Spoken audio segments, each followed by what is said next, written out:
استخاره جنید خوب در نیومد. قسمتت به همون عدنانه.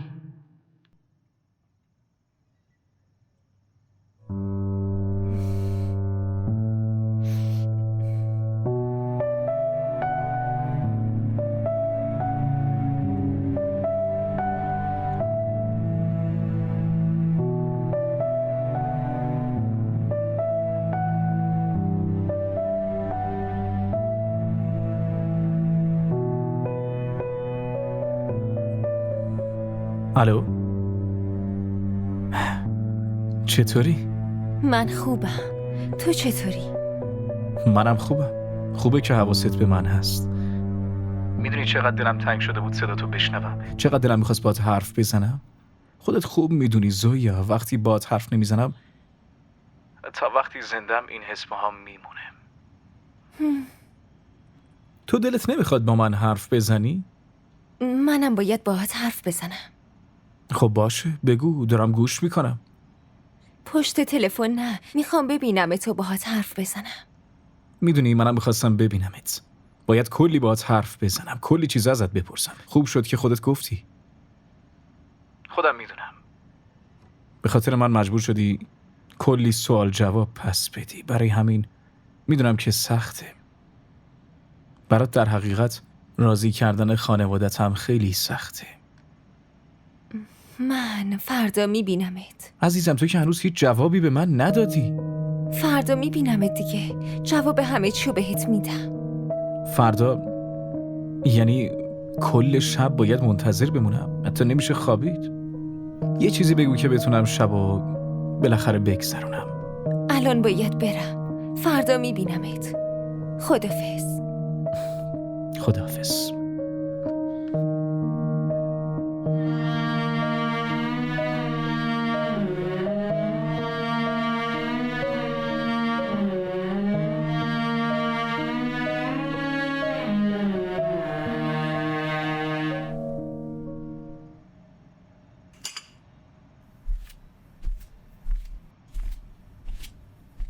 سلام.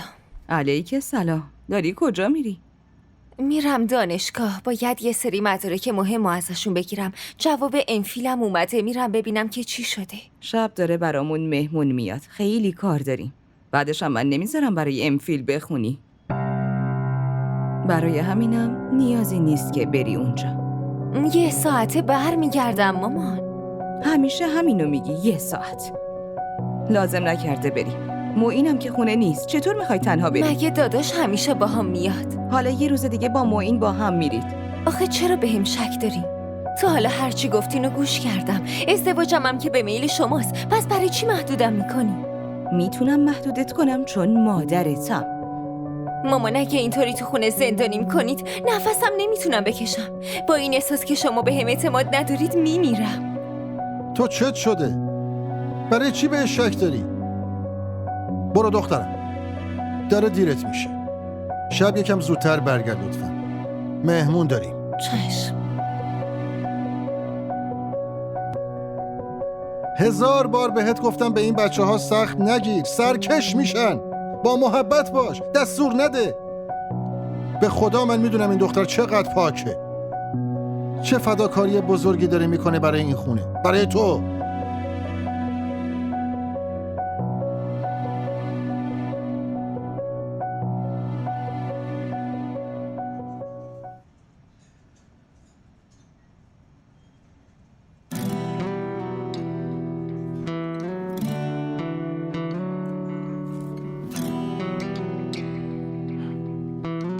خیلی منتظرت بودم برای این ملاقات. اون روز که از خونتون رفتم فکر کردم دیگه هرگز تو رو نمیبینم. جنید شاید امروز آخرین ملاقاتمون باشه. خوب به حرفام گوش کن. نمیتونم باهات ازدواج کنم. بعد این همه مدت شوخی میکنی؟ زویا، این چطور ممکنه؟ اینطوری شده که مامان برای ازدواج ما دوتا استخاره کرده. استخاره برامون خوب در نیومده. من نتیجه استخاره رو قبول دارم. تو نتیجه استخاره رو قبول داری؟ ولی من هیچ وقت مثل تو انقدر به استخاره اهمیت نمیدادم. مامانم قبل هر کاری استخاره میکنه. برای اینکه این قضیه زندگی منه. برای همین مامانم استخاره کرده. من نتونستم راضیش کنم. تو نتونستی راضیش کنی؟ یعنی یه دفعه هم در مورد خودمون باش حرف نزدی؟ نگفتی من تو رو میخوام و تو هم منو میخوای، یا میخوایم با هم ازدواج کنیم، یا اصلا هر چی؟ بعد استخاره نمیتونستم اینا رو بهش بگم. زویا، من بدون تو هیچ وقت در مورد پیشرفتم، در مورد زندگیم فکری نکردم. بدون تو من چیکار کنم؟ جنید، واقع بین باش. تو زندگی همه چی عشق و محبت نیست. خب خیلی چیزای دیگه ای هستن که اهمیت دارن. زویا، ولی تو یه بارم تلاش نکردی. باشه گوش کن، هر چی شده ول کن. خب من میام خونتون یه بار دیگه، دوباره با مامانت، با همه یه خانوادت حرف میزنم. خودم بهشون میگم که چقدر دوستت دارم، چقدر خوشبختت میکنم. حتی لازم باشه به پاشون میافتم، منتشون رو میکشم، هر کاری، به هر حال راضیشون میکنم. اومدم همینو بهت بگم. هیچ تلاشی نکن که آخرش فایده ای نداره. من جواب استخاره رو قبول دارم. خانواده‌ام هم همسرم رو انتخاب کردن. اون برای من بهتره. اون برای تو بهتره؟ کیه که این تصمیم رو میگیره آخه؟ مامانم استخاره کرده. زویا، آدمایی که پاشون رو زمینه برای بقیه تصمیم نمیگیرن. تو خودت هم خیلی سنتی هستی بابا. چطور این حرف رو قبول کردی؟ جنید، ازت خواهش میکنم که بی خیال من شو. تو خوشحالی؟ آره، خانوادم خوشحالن، پس منم خوشحالم.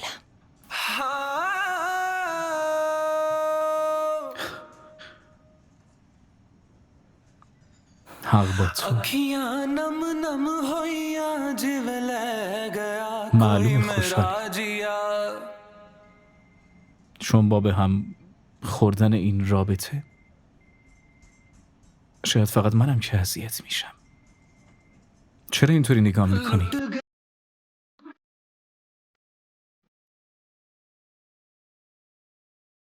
این آخرین ملاقاتمونه.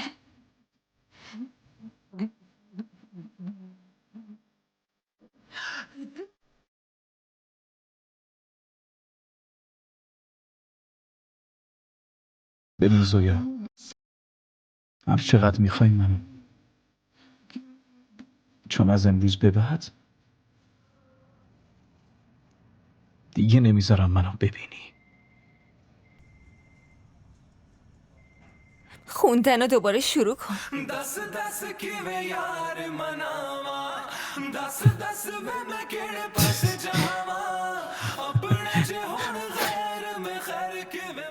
آخه چطوری؟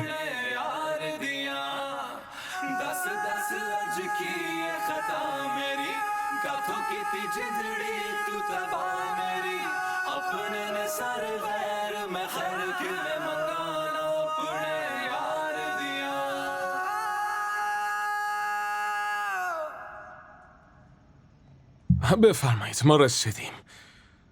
رفیق، همه وسایلم اومدن تقریبا. ای خدا.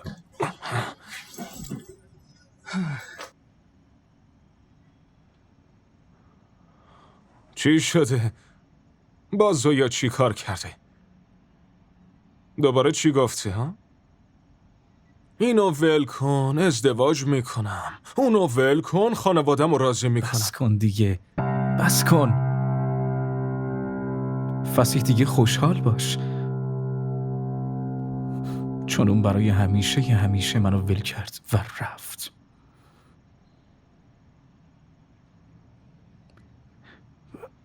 رفیق، تو هم دیگه برو، منو تنها بذار باشه.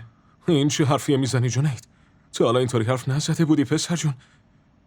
خیلی خوب باشه، بگو زویا چی گفته؟ هیچی نگفته، دارم بهت میگم دیگه. میخوام یه مدت خودم تنها باشم، هیچ کس نباشه، فقط خودم باشم. آروم باش، خون سردی تو حفظ کن. بگو که اون چی گفته.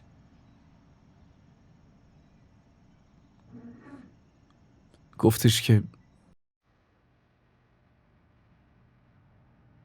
من دوباره میتونم بخونم.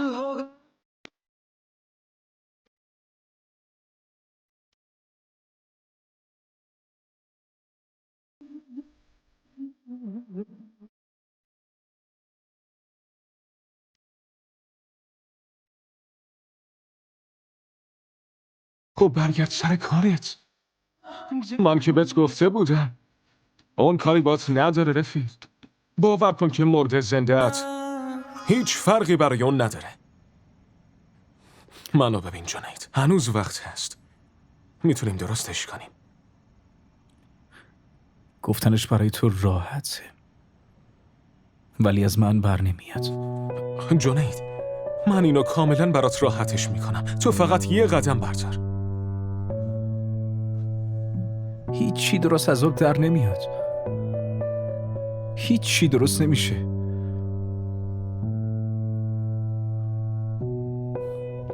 ازت خواهش میکنم، ببین تو بهتر از اینجا بری.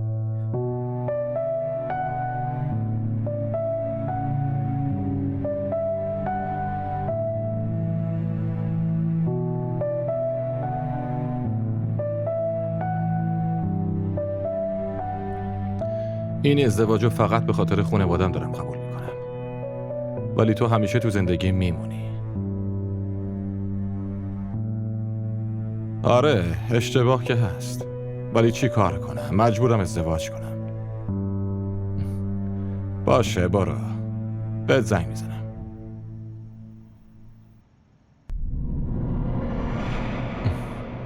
زویا شمایی؟ میبینی؟ انقدر دنبالت گشتم رسیدم تو خونتون. شما هنوزم که خجالتی؟ خیلی خوشگلی. کی میگه ازدواج کردن غلطه؟ من فقط با شما ازدواج میکنم. میدونید چیه؟ اولین بار به هوشم رو میخوام با چشمای شما مست بشم. عدنان تو اینجایی؟ آره یه تماس داشتم. آها.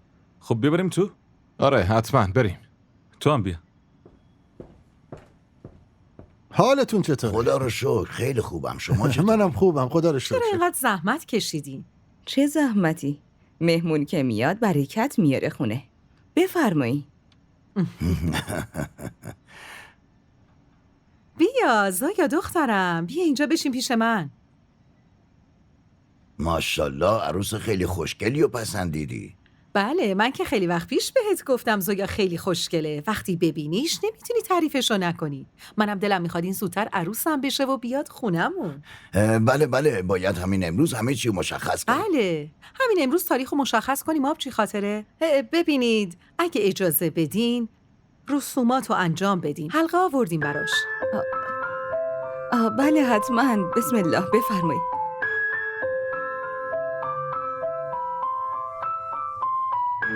عدنان بله.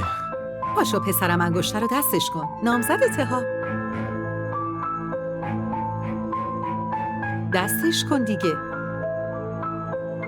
راستش ما این رسم و رسوما رو خیلی مفصل انجام میدیم، ولی چون الان عجله داریم گفتیم همینجا عدنان انگشتر رو دست زویا بکنه. بله داشتم فکر میکردم تاریخ عروسی رو همین امروز مشخص کنیم. آقا مجیب برای چی اینقدر عجله دارید؟ ما هم خانواده دختریم. یکم هم به ما فرصت بدید تا بتونیم فکر کنیم. آقا احمد زویا مثل دختر خودمونه دیگه، باید این رسم و رسومات قدیمی و تاریخ گذشته رو تمومش کرد. قضیه یه خونه است. آخه ما هممون یه خانواده ایم. بله منم داشتم فکر میکردم که عروسی عدنان و صنم رو با هم بگیریم. اینطوری کسی هم ناراحت نمیشه، همه چی هم به خیر و خوشی تموم میشه. من خیلی دلم میخواست که اول معین رو داماد کنم و عروسش رو بیارم. پس اینطوری فکر کنید که خواستتون برآورده شده. آقا مجیب راستش ما اول داشتیم معین رو زن میدادیم. الان که شما برای عدنان اومدین خواستگاری، به نظرم این کار مناسبی نیست. آقا احمد ما اینم پسر خودمونه. آخه شما برای چی دارین همچی حرفی میزنید؟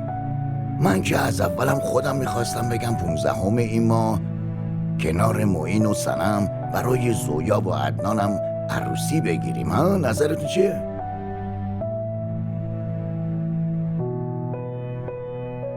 دستش کن دیگه.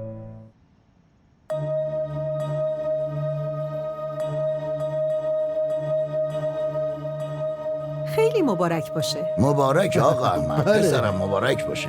مبارک. بذارم شیرینی و تعارف کن.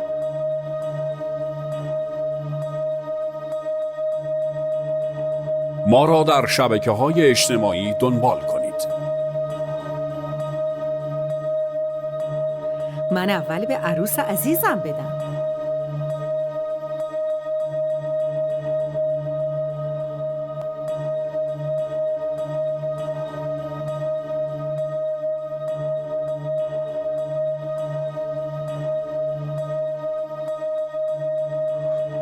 ببینم دوستت کس دیگه رو پیدا نکرد تا بدبخت کنه.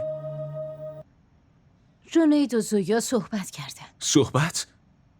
پیغام مرگ برای جنید فرستاده. بله. من میدونستم که مامان زویا این ازدواج رو قبول نمی‌کنه. پس آخه برای چی زودتر اینو بهش نگفتی؟ برای چی جنیدو برداشتی بردی اونجا؟ فسیح جنید همه چی رو میدونست. ولی اون دوتا میخواستن که تلاششون رو کرده باشن. زویا وقتی این چیزا رو میدونست برای چی بهش بیوفایی کرد؟ چرا اونو نابود کرد و همه چی رو ازش گرفت؟ جنید حالش خوبه؟ خوب؟ به نظرت میتونه خوب باشه؟ اولین بار میبینم که دست از زندگیش کشیده.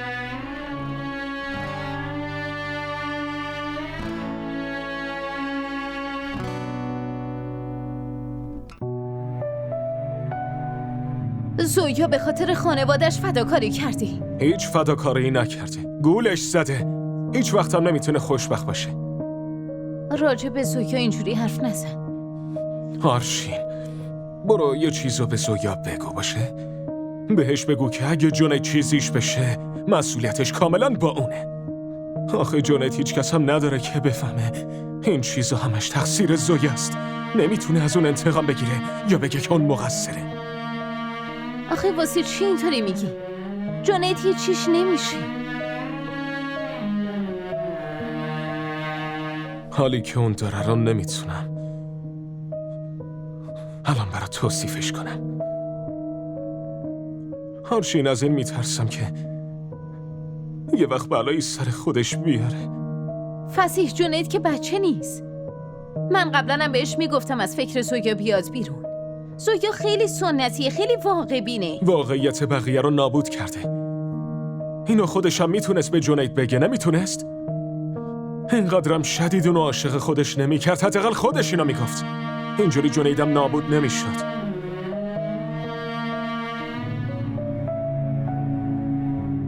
زویا، تو با گوش دادن به حرفم ثابت کردی حرف گوش کنی. من خیلی خوشحالم دخترم. خدای متعال همیشه خوشبختت کنه. برای من شما خیلی اهمیت داری. خیلی به نتیجه استخارتون احترام میذارم.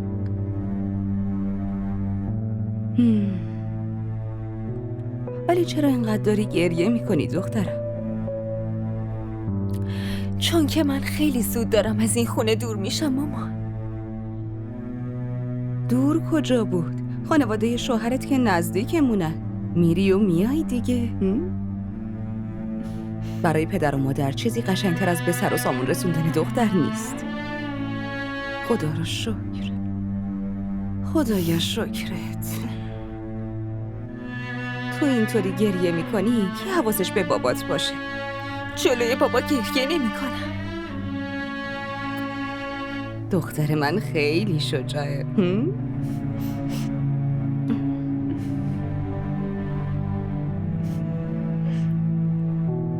اصلا نگران نباش. نمیذارم خانوادت هیچ گله‌ای ازم داشته باشن.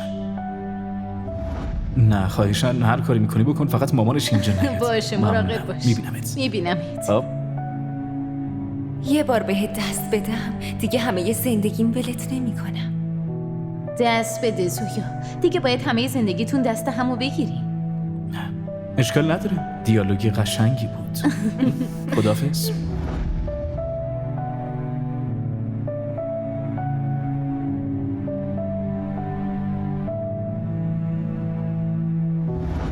جونید شاید امروز آخرین ملاقاتمون باشه.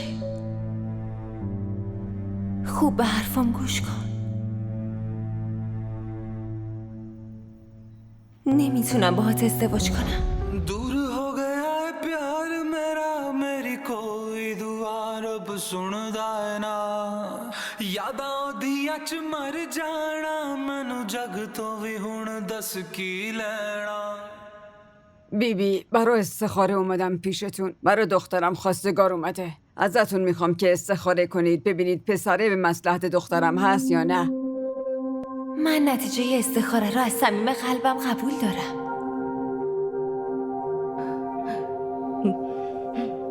من الان استخاره نمی کنم.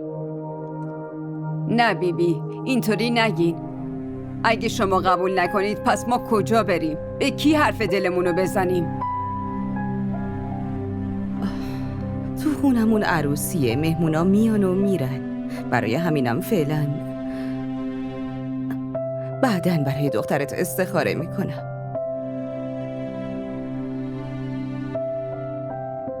کار پسر چیه؟ پسر کار و کاسبی خودشو داره. خوش قیافه است، شریفه. همچین پسری کجا گیر میاد؟ آره خب بسم الله بگو، توکل کن و دخترتو بده بهش. شما خودتون میگید برای خواستگار باید استخاره کرد. آخه پای زندگیش در میونه. اگه پسر اینقدر خوبه، از خانواده شریفیه، خب قبولش کن با توکل بر خدا. بقیهش دیگه سرنوشت دختر. نه بیبی، دلم راضی نمیشه. من منتظر میمونم تا شما فرصت پیدا کنید. برای قبول کردن خواستگار استخاره واجبه. حتما شما هم برای دخترتون استخاره کردین.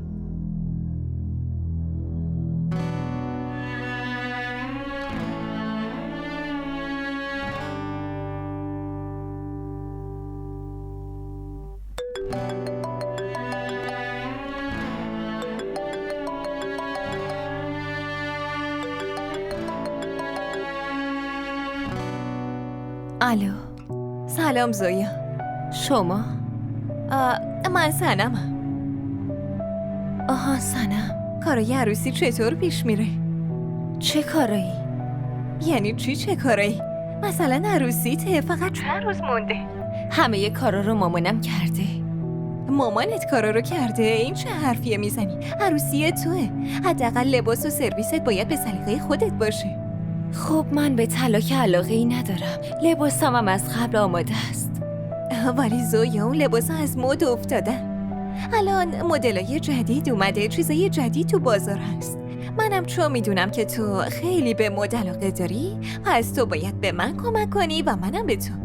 خب از داداش معین کمک بگیر. معین که سلیقه‌ش افتضاحه. من سلیقه‌شو قبول ندارم. فقط تو به من کمک کن، منم به تو. همه کارا درست میشه. لباسای منو همشو مامانم خودش جور میکنه. زویا چرا انقدر حرفای عجیب میزنی؟ تو قراره زنداداش یه فشن دیزاینر شی. منم میدونم که سلیقت مثل خودمه. زود پاشو بیا اینجا. من نمیتونم بیام. لطفاً مجبورم نکن. پس یه کاری میکنی. یه فکر خوب دارم. من به معین زنگ میزنم بگم بیارتت پیش من. هممون با هم میریم خرید ها. اون با خالم صحبت میکنه. زویا لطفاً. نمیخوام هیچ اما و آخری بشنوم. زود بیا پیش من. به معینم میگم باشه. خدافظ. میبینمت.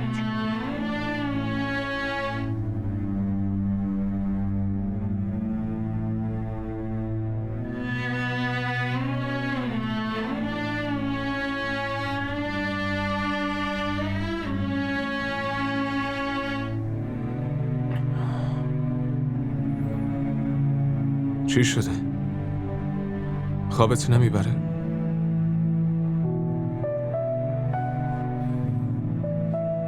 با جواب ندادن نمیتونی حقیقتو از من مخفی کنی. چشمات دارن میگن که نتونستی بخوابی. آره نتونستم بخوابم. برای چی داری اینقدر خودتو اذیت میکنی؟ آخه چی میخوای رفیق؟ میخوام یه بار دیگه مامان بابای زویا رو ببینم. منتشونو بکشم که زویا رو بهم بدن. مگه زویا جنس تو مغازه است که با خانوادش حرف بزنی اونام برش دارن بدنش به تو بفرما بگیر؟ خودم میدونم. اینم میدونم که خوشحال نیست. اینم میدونم که همه اینا رو بهش تحمیل کردن. اون مامانش هست. اون بهش بد جور گیر داده. از کجا مطمئنی که اون خوشحال نیست؟ حتی اگر خوشحالم نباشه همه اینا رو داره به خاطر مامان و باباش انجام میده. مثل تو به خودش ظلم نمیکنه رفیق جان. داره میکنه فسی. اتفاقا داره به خودش ظلم میکنه. اصلا هم به خودش ظلم نمیکنه. وقتی نخواد قبول کنه 1000 تا بهونه و دلیل میاره. اگه همه اینا رو به حرف مامان جونش قبول کرده معلومه که دلش باهات رو راست نبوده، وگرنه هیچ وقت اینطوری نمیکرد. دارم بهت میگم اونم داره اندازه من اذیت میشه. باشه، اون خیلی داره اذیت میشه. تو چی؟ مگه تو الان حالت خوبه؟ مگه الان داری کیف میکنی ها؟ ناراحتی تو یادت رفته؟ بابا خودتو جمع و جور کن رفیق، اینجوری نباش. دنیا با رفتن یه نفر تموم نمیشه، تازه از اینجا شروع داره میشه.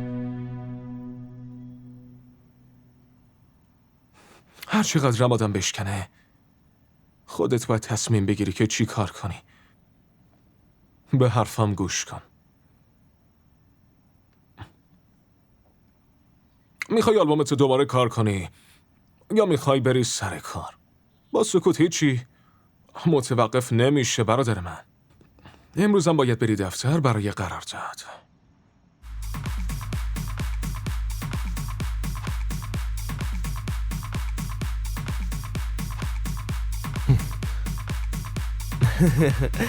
سلام. چطوری؟ خوبم. چه خبر ردیفی؟ نیستم، تو چطوری؟ منم خوبم، هستم دیگه. دیشب کجا بودی؟ شنیدم داری ازدواج میکنی. تو که میدونی گیرای مامانه. من که باورم نمیشه. آخه تو ازدواج؟ یعنی میخوای تفریح و اینا رو بذاری کنار؟ عدنان از کی دنبالت میگردم؟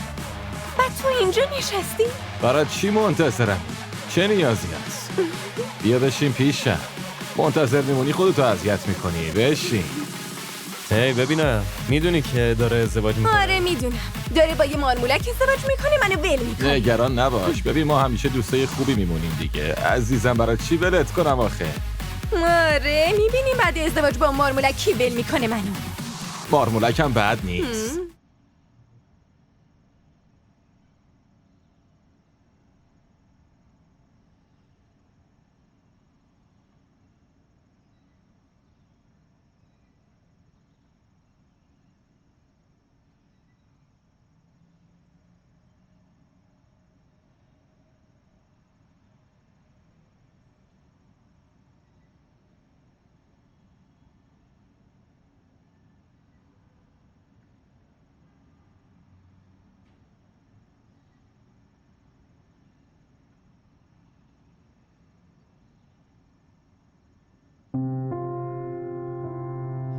نکنه کار اشتباهی کرده باشم.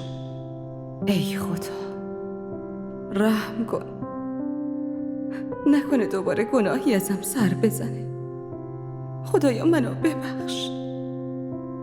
من نیازمند بخششم. تو که حال دلا رو میدونی.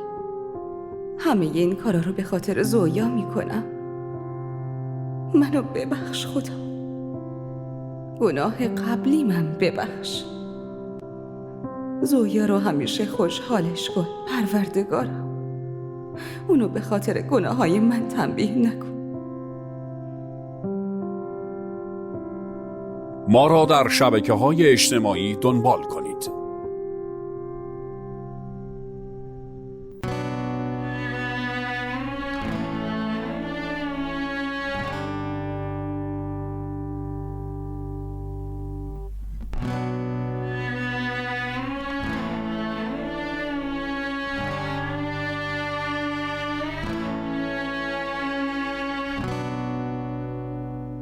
هنوز که حاضر نشدی.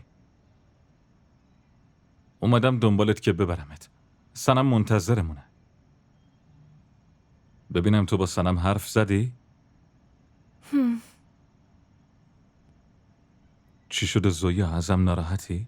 حوصله ندارم جایی برم. خودت به سنم بگو. آخه چرا؟ سنم لباسای خیلی خوشگلی واسه طراحی کرده. بعد تو میگی نمیای؟ سلیقه تو خیلی واسش مهمه. خودت که اینو میدونی. اون میخواد لباساتو به میل خودت انتخاب کنی. وقتی شریک زندگیم به میل خودم نبوده، دیگه سرویس و لباسام چرا باید به سلیقه خودم باشه؟ وقتی آدمی که میخواستم بهش نرسیدم، بقیه چیزا که همشون بیجونن. به سلیقه هر کی خواستین بخرین، مامانو ببرین، اون خودش برام انتخاب میکنه. الان به سنم چی بگم؟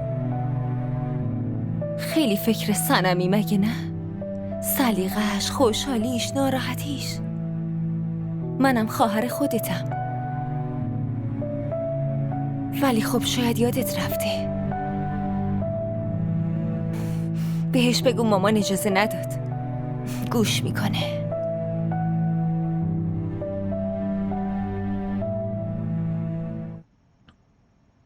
به نظر من عروسی زویا رو خیلی زود داری میگیری. برای چی اینطوری میگی؟ همه چی جلوی چشم خودت به میل خودت جور شد. خدا رو شکر کن که داریم از مسئولیت دخترمون راحت میشیم. ولی زویا که برای ما سربار نیست. هیچ دختری سربار پدر و مادرش نیست، ولی بالاخره که باید ازدواج کنن دیگه. دلم خیلی داره شور میزنه. احساس میکنم که انگار زویا بعد از این ازدواج نمیتونه خوشبخت باشه. خدا نکنه. چرا اینطوری میگی؟ مگه پسره مشکلی داره ها؟ خانوادش که خانواده خوبی هن. بعدم استخارم که خوب اومده. خانواده پسره اینقدر اصرار کردن که نتونستم جواب رد بدم. تو هم فقط الکی نگرانی و منم داری نگران میکنی. اون به این ازدواج اصلا راضی نیست. من حال دلشو میدونم. اینطوری نیست. تو فقط نمیخوای که زویا از این خونه بره، همین. از ناراحتی رفتنش داری این حرفا رو میزنی.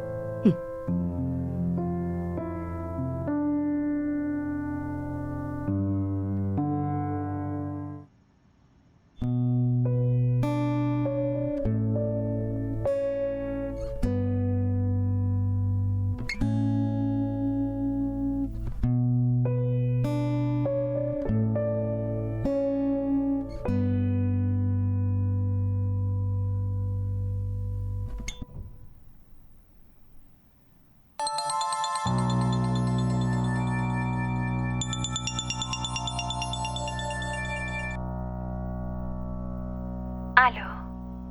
بله بگو زویا. الانم کار واجبی داری؟ از دستم ناراحتی؟ من واسه چی ناراحت باشم؟ خب من زنگ زدم که دعوتت کنم. جدی؟ مامانت میذاره من بیام؟ عروسی من آرشین. امشبم مراسم مایون داریم. پاشو بیا. منتظرت میمونم. زویا چرا اینقدر سریع؟ بیا خونم حرف میزنیم. خداحافظ. خداحافظ. همه ی لامپا رو روشن کن. همه ی شمعا رو روشن کن. روشنشون کن. همه رو شمع و چراغا رو روشن کنید. امشب عروسی داریم. این انجام شد برادر. بالا رم یکم باید بزنی. اینم از اون طرف بریزه قشنگ میشه. اون طرفی آویزون بشه. یکم باشه؟ تا بالا. آره تا پایین همه رو نصب کن. لباسو آوردی؟ ببینم. آره خدا رو شکر خوب قشنگ شده. شالش کجاست؟ باشه اتو کن بیارش تو اتاق. سلام علیکم. حالت چطوره؟ خوبی؟ تشکر. خوش اومدی. چطوری دخترم؟ زنده باشی. بالاست برید پیشش. خب؟ ببین یه کاری برام میکنی؟ من فقط یه بار دیگه باید مامان بابای زویا رو ببینم. لطفاً تو با زویا حرف بزن و بگو بهم اجازه بده. میخوام یه بار دیگه مامان باباش رو ببینم و ازشون خواهش کنم. این دفعه اگه لازمم بشه برای اینکه راضیشون کنم به پاشونم میافتم. این کارا همش بچگونه است. وقتی گفته نمیتونم کمکی کنم، آخه تو واسه چی میخوای کاری کنی که هیچ فایده ای نداره؟ بابا آخه چرا فایده ای نداره؟ چرا؟ عروسی زویا قطعی شده. امشبم مراسم داره.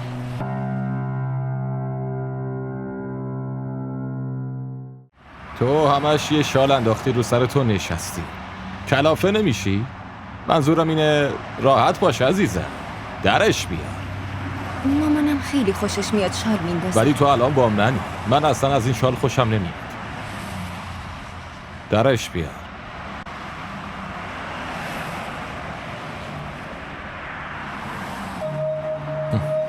حالا درست شد. الان دیگه شدی زن خوشگل عدنا. همینطوری باش.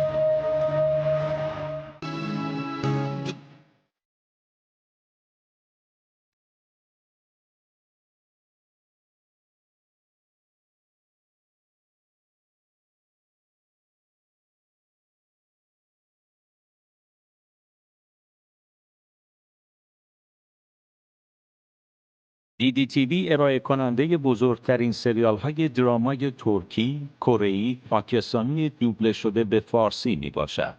لطفاً سابسکرایب کنید و عضوی از خانواده ما شوید.